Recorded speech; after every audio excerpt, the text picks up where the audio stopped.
Centrifugal method मध्ये मला variable change करायचा असतो, ठीक आहे. आणि व्हेरिएबल चेंज करण्यासाठी आपण घेतो ui. So let ui is equal to xi minus a upon s. Here a is equal to a किती घ्यायला पाहिजे सांगा. a किती घ्यायला पाहिजे 31. बघा xi चा सेंटर आपण घ्यायचा असतो. There are total 1 2 3 4 5 6 7 observations. So obviously this fourth observation is the midpoint of all the xi, that is 31. So a is 31. Note h 5. H is width of the class interval, or what you can say class width. So 18 minus 30 or 18.5 minus 13.5, and it is how much 5. बघा या ठिकाणी लक्षात घ्या की जर तुम्ही classes continuous केले नसते तर मात्र गडबड झाली असती. इथे किती होतो 18 minus 14 4 आणि इथे किती होतो आहे 5. सो क्लासेस आपल्याला नेहमी कंटिन्यूअस करायचे आहेत, लक्षात ठेवा, ठीक आहे. So h is equal to 5. So ui equal to xi minus a upon eh. I will write it down over here. Directly ui is equal to xi minus a means 31 upon eh, that is 5. या पद्धतीने सुद्धा आपल्याला लिहिता येतं. Direct calculations करू शकणार आपण. 16 minus 31. 16 minus 31 किती होणार minus 15 divided by 5 minus 3. 21 minus 31 minus 10 upon 5 minus 2. 26 minus 31 minus 5 upon 5 minus 1. आणि एक पॅटर्न तुमच्या लक्षात येईल, तुम्ही चेक करा याचे. हा पॅटर्न मधून जाणार, ते एका पॅटर्न मध्ये आहे, प्लस मध्ये वरती relation. So this is ui. Let us find out u bar. So mean u bar is equal to summation fi ui upon summation fi. Summation fi कुठे आहे? This is fi. So we'll get summation fi over here, and it is how much? किती? Calculate करायचे ते एकदम.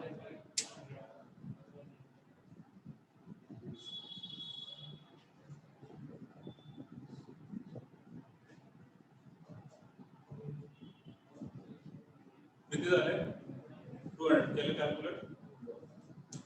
So this is 200. We also need summation fi ui.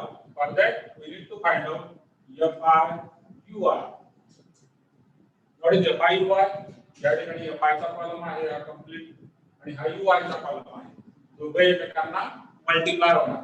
5 into -3 -15. 18 into -2 -36. 44 into -1 -44. 17 into 0 0. 36 1 the 22 2 the 5 3 the. This is the fi ui. Let us find out their sum. किती सम आहे 0. 36 minus 36 44 minus 44 15 minus 15. 0 and plus 0 म्हणजे 0. So this is summation fi ui, which is 0, divided by summation fi, that is 200, which comes out to be 0.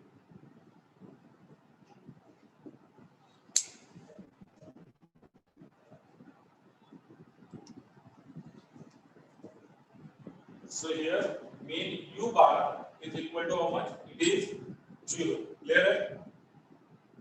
Next, what do we find out? त्याच्यानंतर काय करायचं? Variance of u bar. हा formula वापरणार आपण. बघा formula लिहितो मी. Variance of u is equal to 1 upon n summation fi xi square. So it is 1 upon n summation fi ui square minus xy square आहे. या ठिकाणी होणार u bar square. This is equal to आता fi uy square लागणार आपल्याला म्हणून मला अगोदर uy स्क्वेअर सुद्धा फाइंड आउट करावे लागते uy स्क्वेअर -3 चा स्क्वेअर 9 -2 चा 4 -1 चा +1 0 1 4 9 दिस इज uy स्क्वेअर आणि याची सम नाही करायची परत आपल्याला सम कोणाची पाहिजे fi uy स्क्वेअर आता काय म्हणू पुढे fi uy square uy square कुठे आहे आपण टाकलेला लास्ट कॉलम आणि fi दोघांना मल्टिप्लाय करतो 5 into 9 45 18 into 4 72 44 into 1 44 70 into 0 0 36 1 36 22 into 4 88 5 into 9 45 this is fi uy square या सर्वांची सम करायची आपल्याला सांगा किती सम येते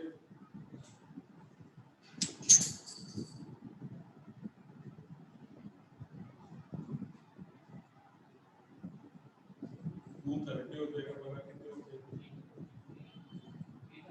330 ठीक है 330 is the sum so 1 upon n summation fi uy square so now 330 divided by n is total frequency that is 200 minus u bar square u bar is 0 square so 330 divided by 200 3.3 divided by 2 1.65 होगा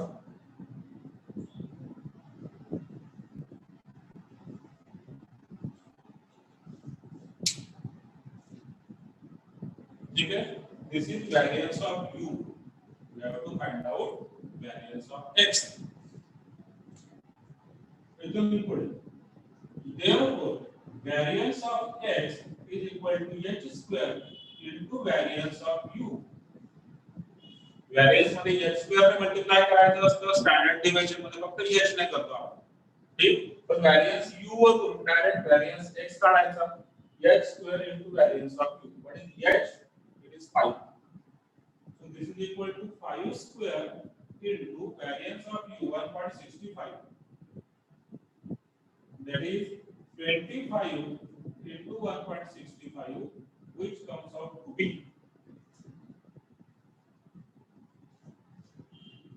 41.25 ठीक है this is 41.25 variance of x and what is standard deviation therefore standard deviation sigma x equal to under root of 41.25 which is nothing but 6.42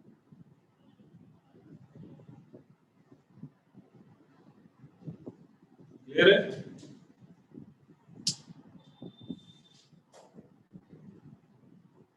method लक्षात आला direct method assumed mean ज्या ठिकाणी आपण h equal to 1 घेतला होता that is assumed mean आणि तिसरी step deviation ठीक आहे मेथड त्याच्यानंतर रॉ डेटा असेल अनग्रुप्ड असेल किंवा ग्रुप्ड असेल तेही प्रकार आहेत अजून फॉर्म्युला 1 नंबर घ्या किंवा 2 नंबर घ्या वर generally will be in this second form यामध्ये कॅल्क्युलेशन्स थोडेसे इझी होऊन जातात सेकंड फॉर्म्युला आपण नेहमी यूज करू क्लियर थोडं स्टार्ट करतो होमवर्क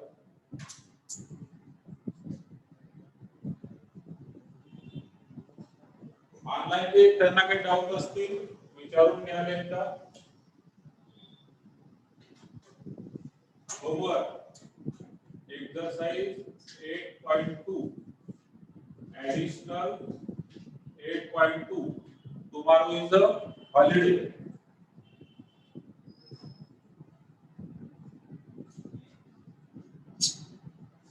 Sunday at 5 p.m. ठीक आता हे याच्याकरता सांगितलं आता पुढे आपण होमवर्क आला रेग्युलर होमवर्क आता वीकेंड होमवर्क वीकेंड स्पेशल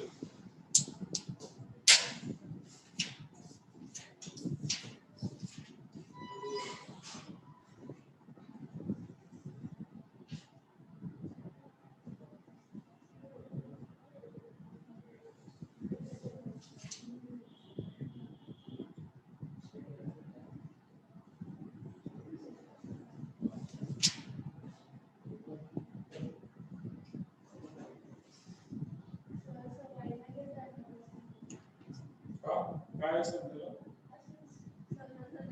नाही ना सर्वांच्या टाइम प्रॅक्टिस होत नाही मग त्या दिवशी आम्ही टेस्ट ठेवलेली सांगितलं की आपण सकाळी घेऊया का एक्स्ट्रा घेऊया का व्हॉटेवर काही विचारलं ना प्रत्येकाचं म्हणजे सगळ्यांचे टाइम नाही मॅनेज होत कुणाचं काय असतं फिजिक्स असतं कुणाचं काय केमिस्ट्री कुणाचं काय बायो बेस्ट वे आपल्या टाइम मध्ये काहीच तुम्हाला गडबड नाही करत बाकी time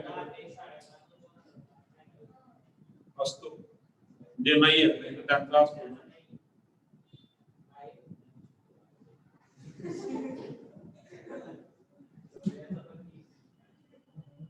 miscellaneous a question second up to 10 आणि additional miscellaneous a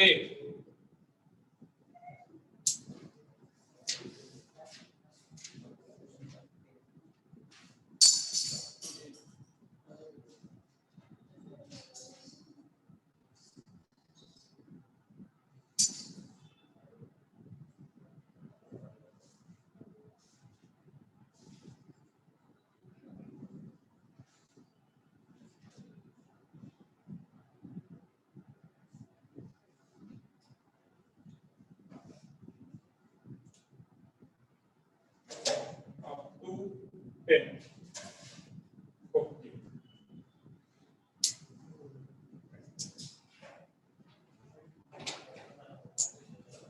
राजनी अजून